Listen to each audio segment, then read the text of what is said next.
Hello, my name is Tara Foulkes and I'm part of the UK Hypnosis Convention 2019 team. As part of our range of interviews with all speakers at this year's convention, today I am joined by the talented Claude Ribaux. Now, Claude trained as a social scientist and worked for the Red Cross for many years. He now runs a coaching and training organisation based in Zurich in Switzerland. He has worked all over the world focusing on helping the change process and conflict transformation in complex political environments. Over the last 25 years, he has conducted more than 20,000 therapy and coaching sessions and hundreds of days of training. Claude's presentation is on Sunday the 10th of November at 5 o'clock and is entitled Active Flow Hacking Through and For Hypnosis. And he will be talking about how flow experience enhances hypnosis and how flow experience is fostered by hypnosis. Welcome to you today, Claude. Well, thank you, Tara. I'm very glad to be here and to be able to talk about my forthcoming speech. Of course, it's more than a speech, it's also a dialogue. Good, that's good to hear. So can you explain to us what flow experience is, please, Claude? Well, you know, flow is nowadays considered as the optimal state of consciousness when you feel or when we feel our best and perform at our best. Moments when we focus or when our focus gets so intense that everything else disappears, is simply no more there. So then it's the moment when action and awareness start to merge. And our sense of self vanishes, our sense of time as well. And all aspects of performance, that's very important, both mental and physical, go through the roof. So that's the modern definition of flow experience. If for a hypnotist, of course, it is important to know that, of course, we build here on this model of conscious and subconscious mind. So the conscious mind, of course, is a potent tool, but it's low. Whereas the subconscious mind, meanwhile, is far more efficient. So we are building on that also. The subconscious mind, mainly during this flow state, can actually process much more data than usual conscious mind. So in ecstasies, for example, the conscious mind takes a break and the subconscious mind takes over. And when this occurs, a number of performance-enhancing neurochemicals flood our system, and for example, they include norepinephrine and dopamine. Both of these chemicals amplify focus, muscle reaction time, and also you can actually get much more information than normally. Fantastic, thank you, Claude. And building up upon using our muscles, you use a different approach to many hypnotherapists, and you use active alert hypnosis. Can you tell us a little bit more about this, please? Well, of course, I use all kinds of hypnosis depending on the client. Okay. But of course, one of my beloved methods, or my most beloved methods, is really active alert hypnosis. Active alert hypnosis induces hypnosis through movement. So mostly people sit on a stationary bike, and then I induce hypnosis on the bike. They are pedaling on the bike.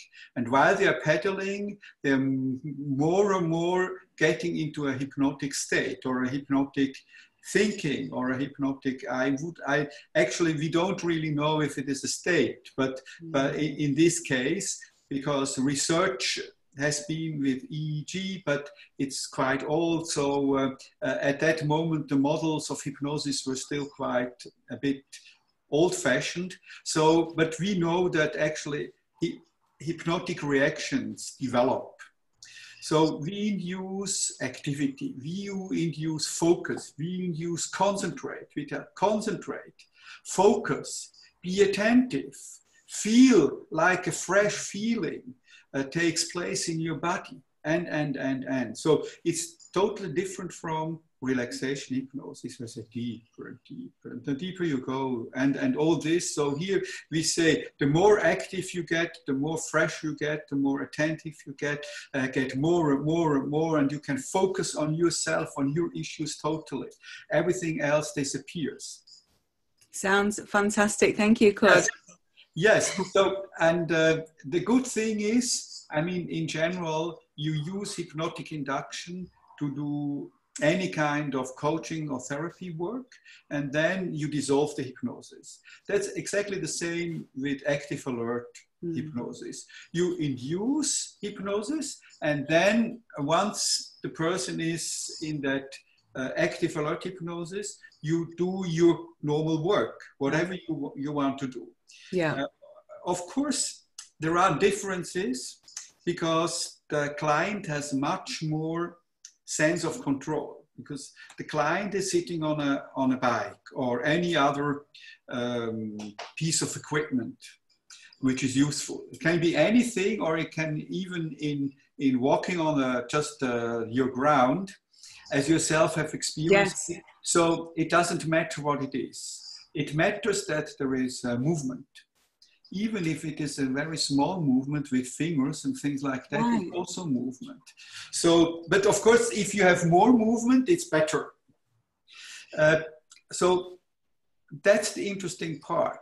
And the client has a sense of control. He thinks he's in control. And you often may have had some people who were control freaks. Yes. Among your clients. It comes up quite a lot, to be honest. It's quite a lot of resistance that I meet within the general public and with clients as well. Yeah. So here, I mean, you actually use what they come up with. They are pedaling. You say, okay, and your legs move. So he cannot deny it because it's anyway what they do. And your legs go on moving. So it's yes, yes, yes, yes. And while your leg moves, your breathing pattern changes, which is also normal. So, I mean, based on this, you build a lot of trust and a lot of sense of control. And also you empower your client to have the feeling that he himself decides what is about what is going on. Yeah. By some tactics which you use in the beginning, or just at the moment when you start with the active alert hypnosis. And with these small things, any control freak has the impression that he is fully in control of the thing. And he immediately goes, more or less everybody goes into hypnosis. Brilliant. Yeah.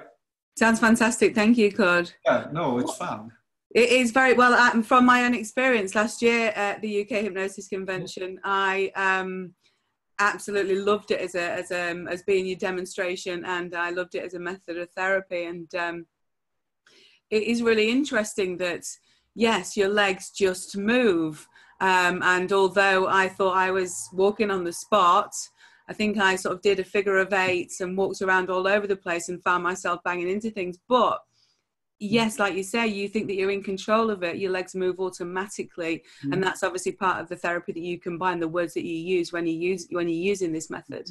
Yes, exactly. Yeah. You describe exactly what most of the clients describe. So they say, oh, after a certain moment, I didn't feel my legs anymore, but they just continued to move, and it just went on and on and on. And in between, we do a lot of coaching or therapy work. With usual patterns, with usual methods, starting from like NLP techniques, like inner child work, whatever you're able to do as a therapist or coach, you also can do it in active alert. Of course, in some cases, you may not really like to use active alert, but in many cases, you actually can prefer active alert to relaxation hypnosis. Oh, yes, absolutely. What's active flow hacking? Look, active flow hacking is many people they know what flow is from their personal experience. Yeah. And they have an idea how it was, but it's a bit difficult for them to access it. Like you had it once 20 years ago or 25 years ago, whatever, and you remember there was something, but you don't really know how you actually could achieve. Absolutely. And I completely resonate with that. I've been there myself for wanting to get back into that flow state. Exactly. So not been able to. Flow hacking is in a way helping people to figure out by which process, which is very simple to figure out, by which process they themselves can go back into that flow. So how can they re-experience? And that's a pattern, a ritual, a method, their own methods which they develop by themselves, mostly. So we actually can analyze this, and this is a pattern. And you can generalize this pattern and make it automatic, so that this person, whenever he goes jogging or cycling or walking around the corner, go out with a dog or whatever, right. Immediately, instantly, this flow experience will come back. Or if you're a tennis player, and whenever you're on the ground and the game one starts, you're able to put yourself in the flow. You have full access to all your memories of all your hits and your games and whatever you did before. Or if you're a copter pilot, and you haven't flown certain things for the past 10 years. So and you have a long list of to-do, a long list of what you have to do and how you do. So this will actually block you from doing the right thing. So you have to go back and figure out how this person got into flow state 10 years ago. Right. Successfully flying around. So this is called flow hacking, to identify the process. And then, of course, you use this pattern like an induction or a help to the client. And some of these patterns, they can be generalized. Others, they may not be general. And is this something that you embed using sort of post-hypnotic suggestions? Sorry, I didn't get this question. Is this something that you embed into the therapy with the client? Yeah, sure. Post-hypnotic suggestions. Yeah. It is really a part. So it will end up saying, like, whenever you go and you see this and this, for example, whenever you enter the tennis court and you reach there, automatically it will and your body-mind system knows. Fantastic. And by moving your legs, you actually get back into this, back and back and back. So you build on these suggestions in a very heavy way. It's really compounding, compounding, compounding. I think you have experienced that also. It was, I don't know how much of compounding, but it must have been just a tremendous amount of compounding, and it comes in naturally. You know, Absolutely. It's not something artificial. It's really a very natural compounding. Yes, yes. It sounds, and I have experienced it, and it sounds fantastic. Yeah. What you mentioned, 17 or more flow state triggers which push us into the deep now. Yeah. Can you briefly explain what they are and maybe mention a couple of these? No, there are many. Some of them are, for example, just to focus. Now, you don't do 10 things at the same time. So it is not multitasking. You stop multitasking, for example, and you do one thing after the other. It's already helping you to come back to flow. Mm. We know that one of the biggest enemy of flow is multitasking, because you're not here, you're not there, you're nowhere. And so you don't get satisfaction, you don't get this concentration, you don't get this absorption. So there's a number of these hacks. Or, for example, another point is, which is a very well known, that you should balance what you know, your abilities, with the challenge you're confronted with. For example,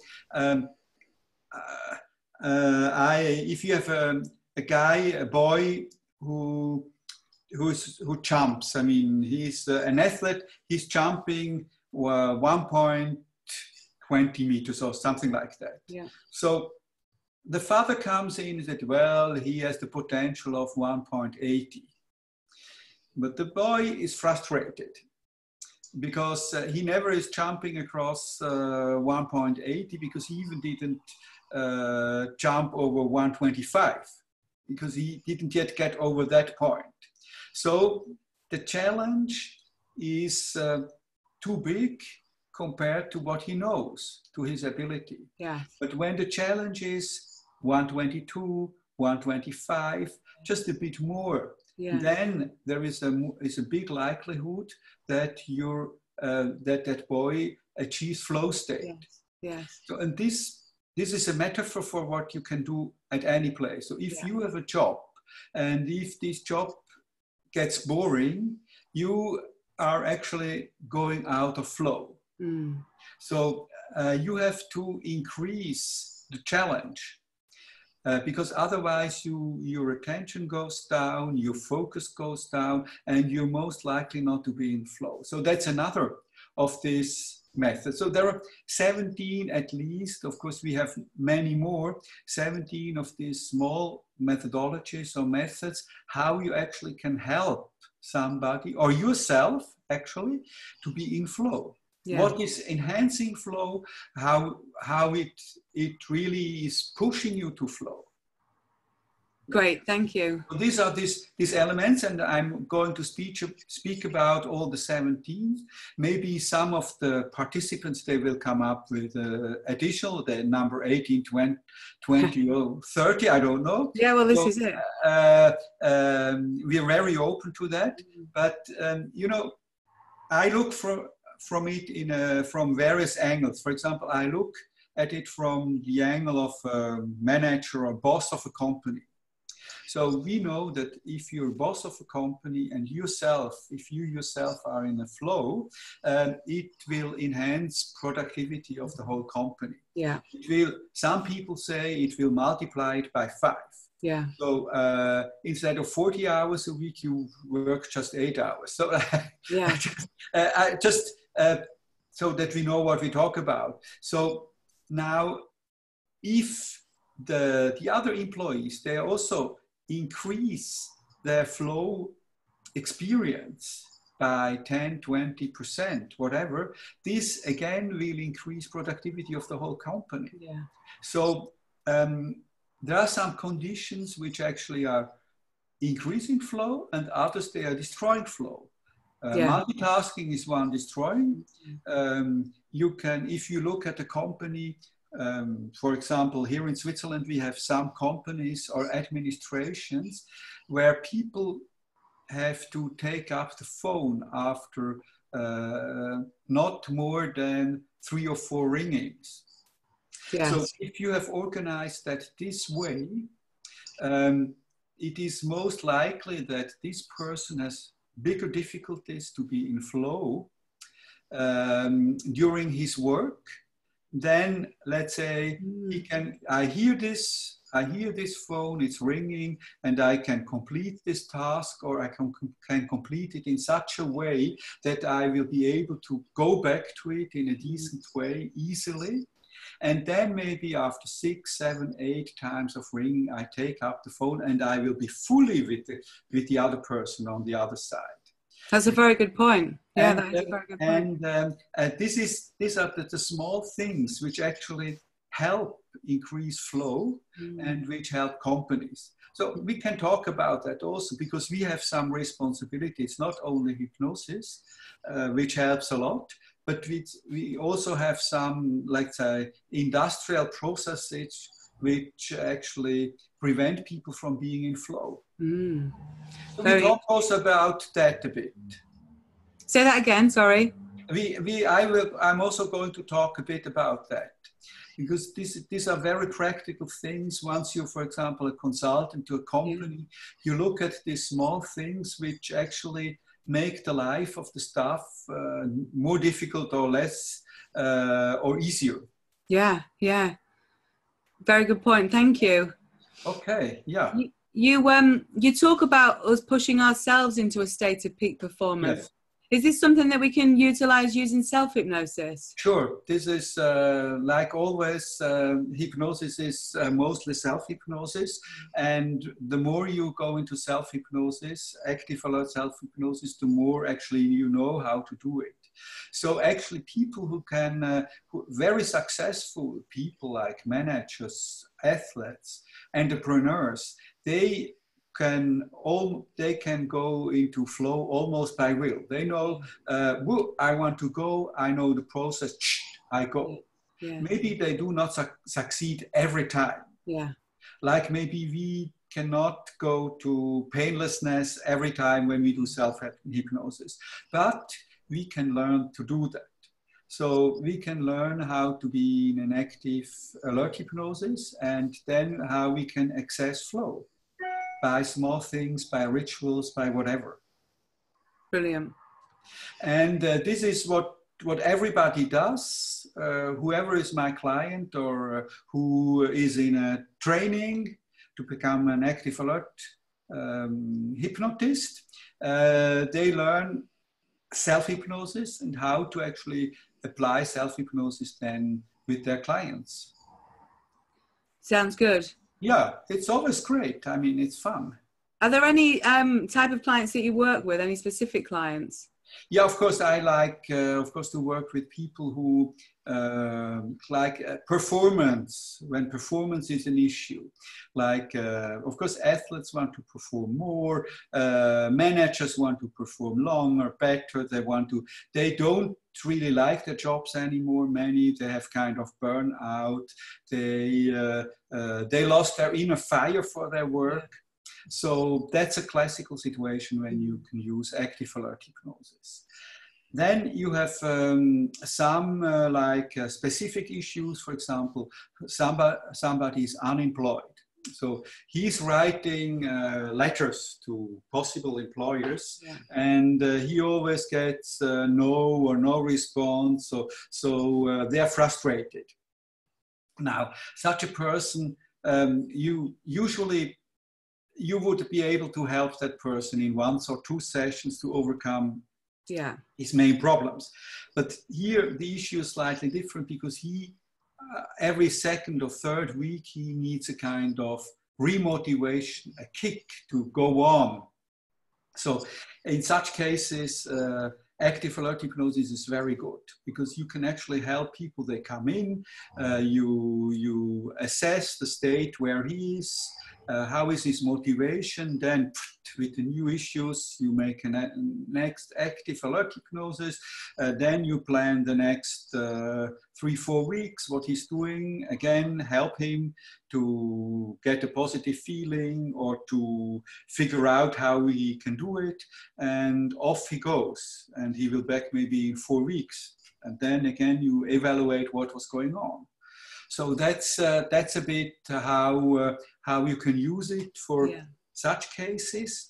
Then in therapy, it has been often used in depression. It is highly recommended for work with depressive clients, because just by moving, you enhance the dopamine level in the system of the client. So he brings himself a bit out of the depression by himself, which is always good. You don't have to do all the work, so let the client do the work. So depression is very good. And of course, you have a huge thing with all kinds of fears, phobias, and so on and so on. You can help people overcome these things by themselves. And once they know how to do it, they may be able to do it. Not all, but many of them. So it would help them to overcome emergency situations, like I'm now so angry with my husband and I want to kill him. What can I do? You cannot receive her because you have no time. You booked, but your books are full. So so you have to tell them something, emergency reaction, so you can help. Once they have been with you, once they know the technique, you can give them a very short, very precise advice how they can go out and run until this anger or whatever it is will be gone, or this depression, and so on and so on. So you can help this type of people. And a huge field of activities are children, mainly very active children. They like movements. Yeah. Children who cannot concentrate, yeah. children who cannot learn. We have measured tremendous differences in certain children with who sit still there and try to remember certain things, as compared to when they sit on a bike, when they pedal while they learn. So it can have speed up their memory rate or multiply it. I mean, it's not with everyone, but with some it really helps. So it's a huge field. I have colleagues who work only in that field, with hyperactive kids and kids with learning deficiencies. It's incredibly powerful over there. Fantastic. And that's the thing, in my experience with children, many children can't sit still. Many children are always having to move, to tap, to do whatever. And actually, they're trying to stop themselves from the moving, the tapping, actually then prevents them from doing the learning. So I can see where that would be really useful. Yeah, you know, it's of course, children, they won't sit on the bike and pedal there like an adult may do. So sometimes they sit, then they pedal, then they walk around the bike, then they sit. So you just have to get acquainted to this, and just you ignore that they are not sitting as normal over there, and just they're still in hypnosis and they work on whatever it is. So let them do it their own way. You've got to go with the flow. Yeah, it's really great. It's quite fantastic. Yeah. Yeah, it sounds amazing, Claude. And I was your demonstration at last year's convention, as we've said. Will you be doing a demonstration at this year's convention? Yeah, I think I will do that also, because it makes it much more. I mean, when we talk now, it's probably great or not so great, I don't know. But if you see it, it's much better, because then you know what it's all about, what's happening. You see it with your own eyes. Now we can tell, well, whenever you dance, whenever you move, you get into trance and all this. But there you see it. Yeah. And I can honestly say my own experience was transformational, and it was just a short 15-minute session, but felt like 2 minutes. But and it was amazing. And I, as you know, speak very highly of my demonstration and of yourself and of your practice. So thank you, Claude. No, it was the right time at the right place, and it went very smoothly. And of course, we had to remove all chairs and all that. You were walking a lot, but that's was very convenient also, because it demonstrated how much you were actually in hypnosis. Yeah, exactly. That is it. And and as I said earlier on in this interview, I felt like I'd remained in control, but was completely in hypnosis, And I think what swung it for me was when I get to 5, I think it was 5, my legs will stop automatically. And I didn't think that it was going to happen, but at 5, that was it, bang. Legs stopped, and I started coming out of my hypnotic experience. Yeah, you followed very well my words.